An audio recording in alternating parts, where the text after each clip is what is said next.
এই আসতে ওদের কাছে চির ঋণী হয়ে থাকবো। আমি আমরা শব্দটা ইউজ করছি তার কারণ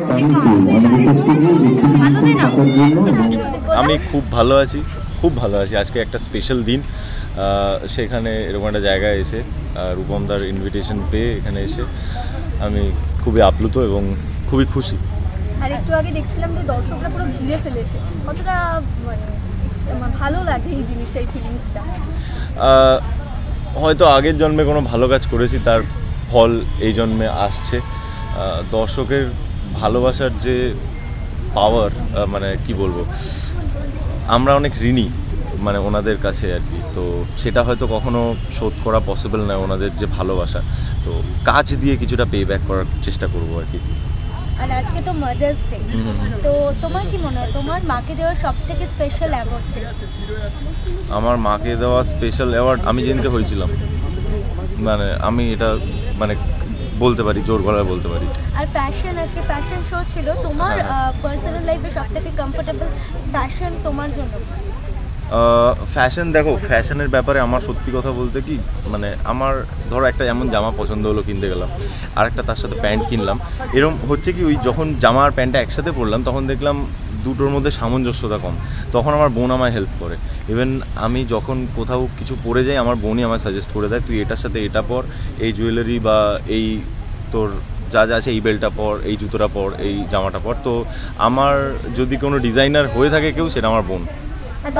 আর তোমার কাছে ফ্যাশন মানে কি, মানে ফ্যাশন ফান্ডা যদি ফ্যাশন ফান্ডা তো এক একজনের কাছে এক এক রকম।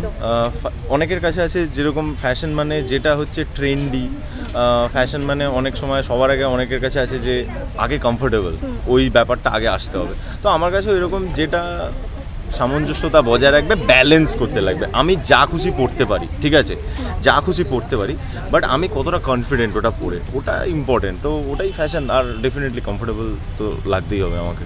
দিব্য কোন জামায় বেশি কমফোর্টেবল? আমি শার্টে। আর এই যে গ্ল্যাম র্যাম্প শো হচ্ছে আর তুমি অ্যাওয়ার্ড দিলে, আর কি মানে কিরকম লাগলো অ্যাওয়ার্ড দিয়ে?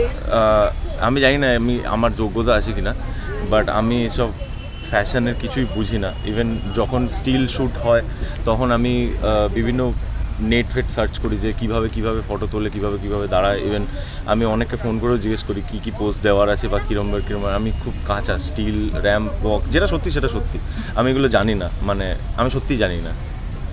আর তোমার কাছে কি মনে হয় যে গ্ল্যামারাস হওয়াটা কি সত্যি ইম্পর্টেন্ট এই ইন্ডাস্ট্রির জন্য?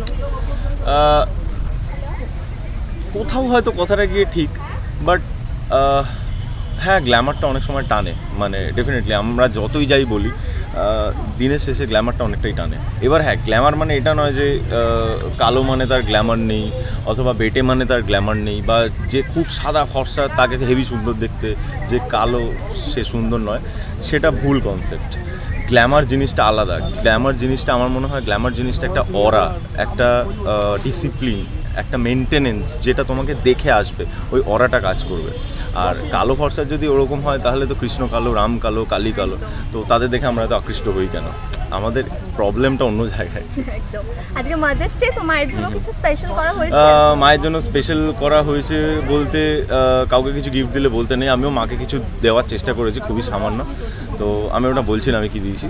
আর মায়ের তো মানে মা যা করে আমার জন্য, আমি তো কি বলবো, মানে 0.1%ও করতে পারি না।